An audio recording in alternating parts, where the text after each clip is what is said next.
Assalamu alaikum. Hello everyone, how are you? I hope you all are fine. My name is Muhammad Abu Abdullah Ibn Sina.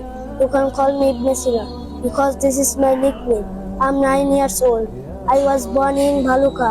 At present, I live in Shabib. Actually, I'm a student. I study at Shabib Khatmirabad Cadet Madrasa. There are three members in my family. My mother's, and me. My father's name is Ator Rahman. He is a businessman. He is very kind. He works hard for us. He loves me so much. I also love him very much. My mother is a teacher. She takes care of our family. She cooks delicious food for us. She is my best friend. I love my mother very much.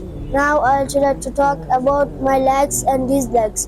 Basically, I'm a travel lover. I like to travel in my free time because I like it. Additionally, I like listening to recite the Holy Quran, but I don't like quarreling.